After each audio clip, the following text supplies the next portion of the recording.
Yo, balik lagi sama gue Rico Lubis di Cari Cuan. Nah, episode kali ini spesial banget nih. Karena gue bakal ketemu orang yang punya omset 8 miliar sebulan. Gokil ya? Lo penasaran orangnya siapa? Yuk, ikutin gue.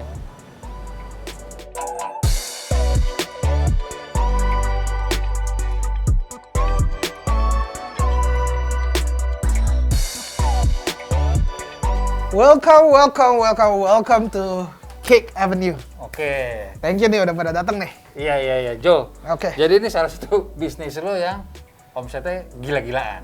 Bisa dibilang alhamdulillah lah gue. Alhamdulillah ya. Jadi gimana sih Jo ceritanya lo bisa bikin si Kick Avenue ini? Karena kan gue taunya USS, itu another thing tuh ya. Another thing. Nih kalau Kick Avenue gimana ceritanya nih? Ya gue mau monopoli aja sih. Gue suka. Ya enggak sih, maksudnya Kick Avenue itu dibuat di tahun 2017. 2017. Dan itu masih skalanya kecil banget. Oke. Maksudnya bisa dibilang gue ada keresahan ya, dimana waktu itu kalau beli sepatu kebanyakan kita kan di Instagram biasa kayak gitu. Sama reseller, sama apa. Benar. Dan menurut gue ngerasa kayak kurangnya ada ini aja sih, kayak lebih ke arah defense terhadap ke customer. Iya. Karena gue pernah menjadi seorang yang kena tipu. Oke, gimana ceritanya tuh? Gue masih nggak tahu pas ini di tahun 2015-an nih. Oke. Gue beli Jordan 1 Brad di eBay, harganya $600. Kacau tuh, emang di eBay tuh banyak palsu. Dan waktu itu gue kayak nggak tahu bedanya palsu sama asli tuh kayak gimana. Saat itu ya udah hancur. Dan itu gue sedih banget ya. $600 tuh waktu itu masih dikasih kisaran ya 7 jutaan ya. Maksudnya untuk kita ngebuang 7 juta tuh lumayan gede. Dan itu terinspirasi tuh dari gue gimana supaya nggak ada orang-orang di Indonesia yang menjadi kayak gue yang kena ketipu. Gimana sih akhirnya terjadilah Kick Avenue. Oke, terus yang menarik menurut gue ini kan marketplace ya. Betul. Ya, lo kenapa seberani? Ya udah sekalian aja untuk pertama kalinya di Indonesia marketplace yang fokusnya sama sneakers nih. Iya. Itu kan lumayan serius. Lumayan niche, kaget ya. Iya.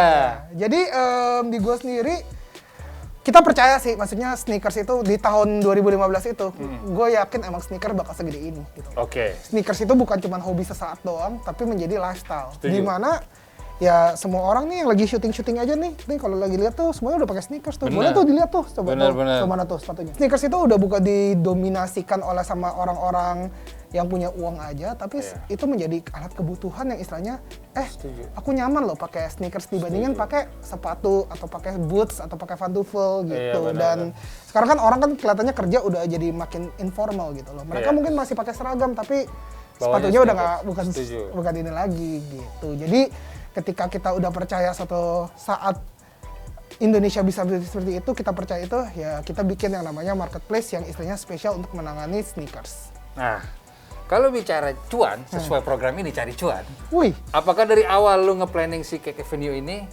sesuai dengan projection sales yang lu bikin? Enggak, gue kira gue bakal bangkrut. Kenapa lu pesimis? Di Enggak awal? sih, pertama sih maksudnya, ya istilahnya gue bikin kayak gini ya, wah modalnya kan gede kan, karena yang gue buka di sini tuh bukan sneakersnya, karena di sini barang-barang di sini itu kan barang-barang gue, itu adalah barang-barang orang yang udah jualan. Gue hanya memprovide sistem. Consignment di gue, kejual melalui platform gue, kita yang ngejasain, and that's it gitu. Jadi di sini there's no stocks, ini semua barang-barang yang udah kejual gitu. Dan gue nggak pernah kepikiran bahwa segitu banyaknya orang yang pakai. Jadi waktu bulan-bulan pertama tuh GMV-nya orang yang menggunakan platform gue itu cuma sebulan itu 20 juta. Jadi lo bayangin 20 juta tuh kalau kita ibarat di satu sneaker 1 juta, berarti cuma 20 sepatu. Cuma 20 sepatu dalam sebulan? Sebulan. Itu kecil banget. Itu di awal-awal ya? Awal-awal, 3-4 bulan awal deh pokoknya kayak gitu. Waduh, gue bilang, wah bangkrut nih. Udah sewa kantor, IT program website-nya 2 miliar, gitu-gitu. Udah gitu, ternyata makin kelama kita mendapatkan trust, orang mulai terbiasa juga pakai website-nya kita, orang udah mulai banyak juga kejadian-kejadian kena tipu, kena kasus, kena apa, sepatunya dibeli salah dan nggak bisa dibalikin lagi, dan hingga akhirnya trust-nya itu yang menjadi fondasi kita kenapa bisnis ini berkembang, dan hingga sekarang itu GMV di Kick Avenue itu sebulannya itu kurang lebih 14 miliar. Wah, gila.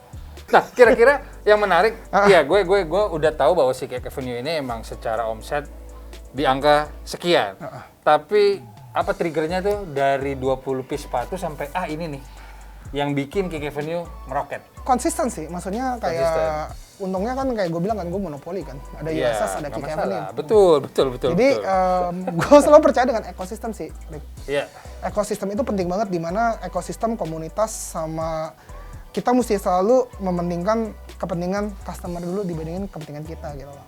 Ketika customer itu menjadi journey yang terakhir nomor satu yang paling penting, mereka akan percaya gitu loh. Jadi kita nggak pernah mikirin cuannya dulu, nggak pernah tuh ya, makanya. Setuju. Gue pertama kepikirannya bangkrut dulu, karena gue selalu mementingkan customer gue mesti seneng, customer gue nggak boleh komplain. Jadi cuan itu belakangan. Nah sampai di posisi orang yang udah yang pakai segitu banyak, gue bisa mengerjakan karyawan sampai 40-50 orang lebih.